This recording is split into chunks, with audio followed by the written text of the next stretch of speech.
Good morning everyone. Myself Dilip Kumar Garg, lecturer civil engineering GPC Karauli. दोस्तों आज हम रेलवे इंजीनियरिंग का हमारा टॉपिक है कर्व और transition length and widening of gauge. इसके बारे में डिस्कस करेंगे कि जो रेलवे लाइन है या रेल पाथ है उसके ऊपर कर्व किस तरह से प्रोवाइड किए जाते हैं, क्या इनकी महत्वता होती है, दैट में इम्पोर्टेंस क्या है, कितने टाइप के होते हैं। फिर इसके बाद हम देखेंगे ट्रांजिशन कर्व को और उसकी लेंथ कैसे कैलकुलेट की जाती है। साथ ही साथ में कर्व पे क्या प्रॉब्लम आती है या क्या रीज़न है कि कर्व पे हमको जो गेज होता है ट्रैक का उसको बढ़ाना होता है। तो सबसे पहले हम डिस्कस करते हैं कर्व के बारे में। तो कर्व एक तरह से एक डिवाइस की तरह हमारे लिए काम करती है डायरेक्शन चेंज में। ठीक है, जब भी हम स्ट्रेट रोड से किसी दूसरे स्ट्रेट रोड पे जाने लगते हैं, दैट मीन अगर मैं आपको समझाऊं, जैसे मान चलिए ट्रैक ये इस पे ट्रेन चल रही है आपकी, ठीक है, इस वाले रूट पे ट्रेन चल रही है और अगर इस ट्रेन को इस वाले रूट पे जाना है तो आप सीधा यहाँ पे अगर देखोगे तो एक तरह से यहाँ पे क्या है 90 डिग्री का एंगल बनता है।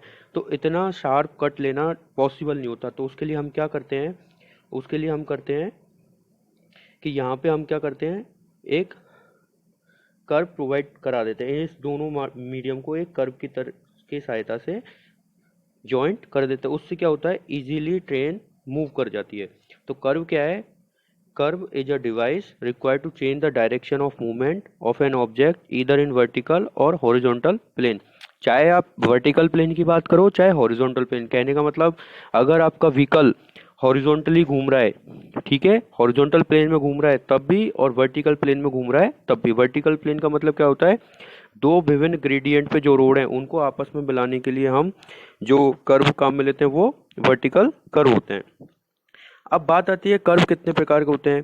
ठीक है, कर्व जो होता है वो एक हॉरिजॉन्टल टाइप का और एक वर्टिकल टाइप का। अब हॉरिजॉन्टल जो कर्व होते हैं वो आपके हॉरिजॉन्टल प्लेन में जो डायरेक्शन है उसको चेंज करने में हेल्पफुल होते हैं। साथ ही साथ में जो आपके वर्टिकल कर्व हैं वो विभिन्न प्रकार के जो दो प्रकार के जो रोड हैं, यानी कि टू ग्रेडियंट के जो रोड हैं जिनका ग्रेडियंट क्या है अलग अलग, जैसे कि हम हाईवे में भी डिस्कस कर चुके हैं कि अगर आपका एक रोड इस तरह से है दूसरा रोड एक तरह, तो ये तो असेंडिंग ग्रेडियंट हो गया ये वाला तो, और ये डिसेंडिंग ग्रेडियंट हो गया। अब अगर इन दोनों को मिलाओगे तो इसको इस कर्व के थ्रू ही मिलाओगे कि मान के चलो जैसे आप एक रोड पे जा रहे हो और आपको फ्लाईओवर चढ़ना है, नीचे से रेलवे लाइन जा रही है तो दूसरा रोड यहाँ पे होगा। तो अगर आप डायरेक्ट तो क्रॉस कर नहीं सकते, या तो इसके नीचे से होके जाओगे या ऊपर से होके, तो आप क्या करते हो इसके ऊपर एक फ्लाईओवर बना देते हो। तो देखो इसका तो ग्रेडियंट ये था बिल्कुल जीरो, लेकिन इसका कुछ ग्रेडियंट आ गया, ये थीटा आ गया। इस कर्व का कुछ ग्रेडियंट आएगा ना थीटा। तो कहने का मतलब इस रोड को इस रोड से मिलाने के लिए जो कर्व काम में लिए जाते हैं वो कौन से हैं, वर्टिकल कर्व। हमारे पास दोस्तों जो कर्व होते हैं उनकी कुछ लिमिटेशंस होती हैं। क्या लिमिटेशंस होती हैं कि जो हैवी लोकोमोटिव होते हैं, जो भारी इंजन होते हैं, भारी व्हीकल होते हैं, जो भारी लोकोमोटिव होते हैं उनके मूवमेंट में हमें प्रॉब्लम आती है। साथ ही साथ में कई बार क्या होता है, कर्व पे डिरेल होने का खतरा रहता है अगर ट्रेन की स्पीड बहुत ज़्यादा हुई। लेट से अगर हम समझें जैसे आपका कर्व इस तरह से है, ठीक है, यहाँ से स्ट्रेट रोड आ रहा था, ट्रेन इस पे चल रही है बहुत तेज़ स्पीड से। अगर ड्राइवर ने उसकी स्पीड कम नहीं की तो वो एकदम से इस कर्व रोड पे आएगी। उसका जो इम्पैक्ट था यानी कि डायरेक्शन ऑफ फोर्स इसमें थी, इस डायरेक्शन में थी, वो चेंज होके अब इधर हो गई है। तो इस फोर्स के कारण क्या होगा, एक सेंट्रीफ्यूगल फोर्स बाहर की तरफ इस पी, ये जो पी है सेंट्रीफ्यूगल फोर्स, ये जनरेट होगा और इससे क्या होगा कि जो आपका आउटर व्हील है उस पर बहुत ज़्यादा प्रेशर एकदम से जनरेट हो जाएगा। तो उसके कारण आपकी ट्रेन डिरेल होने की संभावना में आ जाती है, तो ओवरटर्निंग में आ जाती है। तो इससे क्या है, कर्व पे डिरेल होने का भी खतरा रहता है। साथ ही साथ में जब ये पी काम करेगा तो जो आपके व्हील हैं, जैसे ये एक व्हील है, ठीक है, मान चलो ये इस तरह से घूमा तो ये आउटर व्हील हो गया और ये वाले क्या हो गए, ये इनर व्हील हो गए। अगर आपने इस पी को बैलेंस नहीं किया तो इन वाले व्हील पे और इस वाले व्हील पे क्या होगा, प्रेशर अलग अलग होगा। प्रेशर का मतलब अल्टीमेटली किससे हम देखते हैं, लोड से। जो ट्रेन का जो लोड आना है इन वाले व्हील पे ट्रांसफर होगा।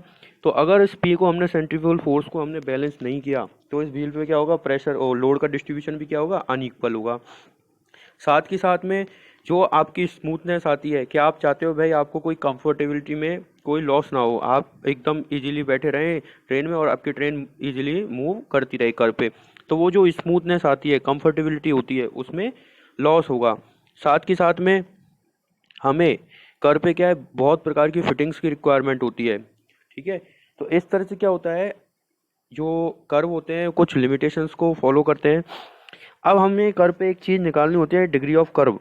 डिग्री ऑफ कर्व, तो डिग्री ऑफ कर्व क्या होती है कि आपका 30.5 मीटर या 100 फीट की जो कोड होती है उसके द्वारा सेंटर पे कितना एंगल बनाया गया। कहने का मतलब ये आपकी कोड है 30.5 मीटर की, इसके द्वारा सेंटर पे ये कोण बनाया गया है थीटा, या इसको बोलते हैं कैपिटल डी में डिनोट करते हैं, थीटा बोलो या कैपिटल डी डिनोट करो। तो इसके द्वारा जो सेंटर पे एंगल बनाया जाता है, ठीक है, वही हमारे क्या है, डिग्री ऑफ कर्व।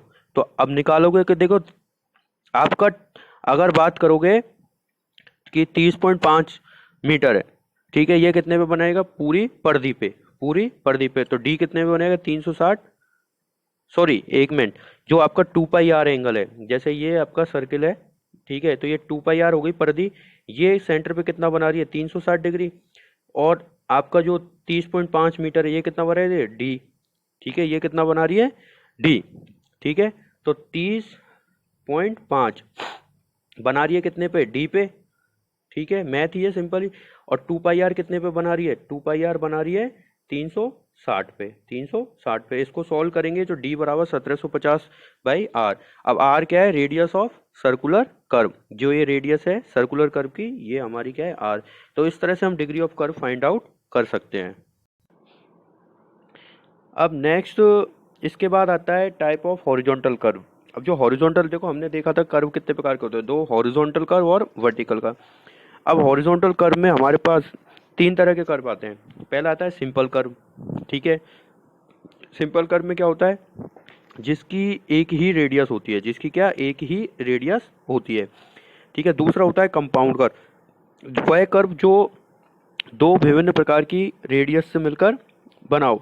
अगर ये दोनों रेडियस सेम हो गई तब तो वो कैसे चला जाएगा, सिंपल कर्व का ही टाइप हो जाएगा। तो ये R1 और R2 का मान क्या होना चाहिए, अलग अलग होना चाहिए। देखो एक कर्व तो ऐसा है जिसकी रेडियस क्या है R1, और इसी में दूसरा कर्व ऐड किया हुआ है जिसकी रेडियस क्या है R2। एक होता है रिवर्स कर्व, ठीक है, रिवर्स कर्व का मतलब क्या है, ऐसा कर्व जिनका टेंजेंट एक ही हो। ये देखो टेंजेंट दिख रहा है एक ही, लेकिन रेडियस आपकी सेम भी हो सकती है और अलग भी हो सकती है। रेडियस आपकी सेम भी हो सकती है और अलग भी होता है, उन दोनों का फेस क्या होता है, रिवर्ट होता है। तो हमारे पास 3 तरह के हॉरिजॉन्टल कर्व होते हैं। अब जो कर्व होता है, ठीक है, उसको फील्ड में किस प्रकार से प्रोवाइड किया जाए, उसको किस प्रकार से बनाया जाता है, उसको बोलते हैं setting of curve in field.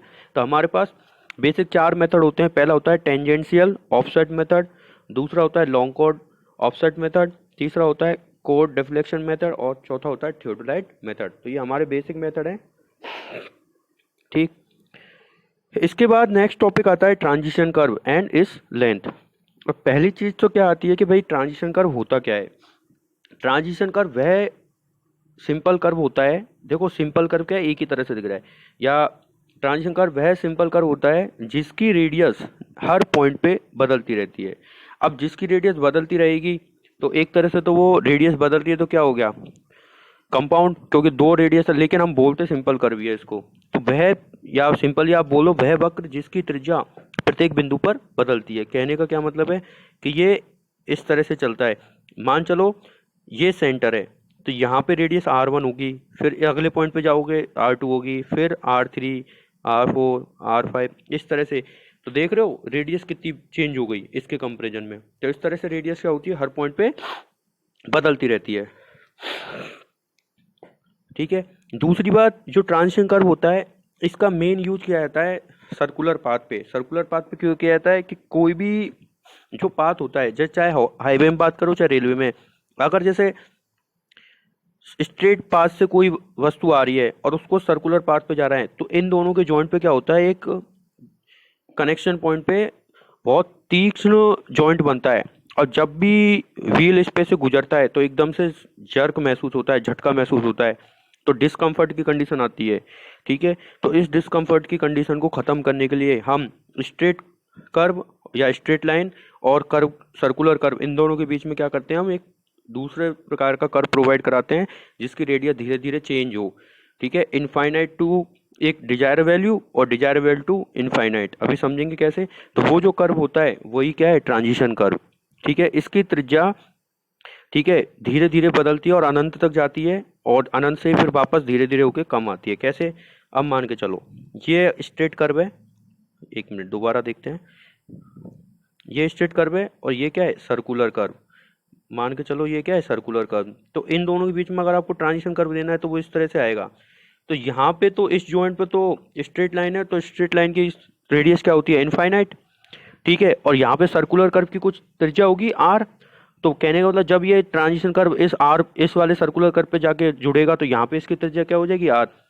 ठीक है, तो इनफाइनाइट से आर जा रही है, अगर इधर की तरफ से देखोगे तो आर से इनफाइनाइट जा रही है। तो कहने का क्या मतलब है, ट्रांजिशन कर्व वह कर्व है जो स्ट्रेट लाइन कर्व और सर्कुलर कर्व को जोड़ने के काम में आता है, जिसकी त्रिज्या जैसे इसी में डायग्राम में दिखाया हुआ है भाई, स्ट्रेट लाइन है ना, और स्ट्रेट लाइन और फिर ट्रांजिशन कर्व और फिर सर्कुलर कर्व है। तो यहाँ से इसकी त्रिज्या यहाँ तक वेरी कर रही है। ठीक है, दूसरी बात जो ट्रांजिशन कर्व होता है हम देखते हैं आगे। पहली बात कि ट्रांजिशन कर्व क्यों रिक्वायर्ड होता है, कि दूसरी बात, पहली चीज तो हमने ये बता दी कि भाई स्ट्रेट लाइन और सर्कुलर कर्व दोनों को ऐड करने के काम में आता है। दूसरी बात जो सुपर एलिवेशन होता है, सुपर एलिवेशन क्या है कि आउटर एज का rise in respect to inner edge. ठीक है, कि भाई आपने अंदर वाले किनारे के सापेक्ष या अंदर वाली लाइन के सापेक्ष बाहरी वाली लाइन को कितना ऊपर उठाया है, वही क्या है, सुपर एलिवेशन। और वो क्यों किया जाता है, क्योंकि कर्व पे क्या होता है, सेंट्रीफ्यूगल फोर्स बहुत ज़्यादा प्रभावी हो जाता है, तो उसको काउंटर बैलेंस करने के लिए हमें सुपर एलिवेशन प्रोवाइड कराना होता है। अब हम एक साथ तो सुपर एलिवेशन प्रोवाइड कराते नहीं है, तो उसको कराने के लिए क्या करते हैं, और जब भी सुपर एलिवेशन प्रोवाइड किया जाता है तो वो स्ट्रेट लाइन कर्व और सर्कुलर कर्व इन दोनों के बीच में प्रोवाइड होता है, और वो जो प्रोवाइड किया जाता है वो ट्रांजिशन कर्व की सहायता से ही प्रोवाइड किया जाता है। कैसे, देखो हमारे पास फॉर्मूला होता है E plus F upon 1 minus K E F बराबर M V square by R या पी बाई डब्ल्यू। तो देखो आर ही वेरी कर रहा है। अब अगर आपने ई को प्रोवाइड कराना है तो एम तो कांस्टेंट है, वी कांस्टेंट है, स्पीड कांस्टेंट होगी, ये फ्रिक्शन कोएफिशिएंट है, ये भी कांस्टेंट होगा। तो ई और आर ये दोनों ही बदल रहे हैं। अगर आपने आर को बहुत ज़्यादा बढ़ा दिया तो ई बहुत ज़्यादा कम हो जाएगा।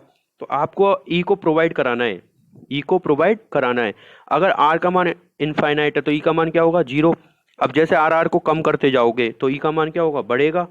तो यही काम होता है, यही काम होता है कि भाई स्ट्रेट लाइन फिर सर्कुलर कर्व और फिर ट्रांजिशन कर्व और फिर सर्कुलर कर्व। तो यहाँ पे रेडियस क्या है, इनफाइनाइट, तो यहाँ पे तो सुपर एलिवेशन 0 होगा। अब रेडियस धीरे धीरे कम हो रही है तो ई का मान बढ़ रहा है बढ़ रहा है बढ़ रहा है बढ़ रहा है, और एक निश्चित वैल्यू आर पे जाके ई का मान मैक्सिमम हो जाएगा। इस तरह से क्या है, जो हमारा सुपर एलिवेशन है उसको प्रोवाइड किया जाता है।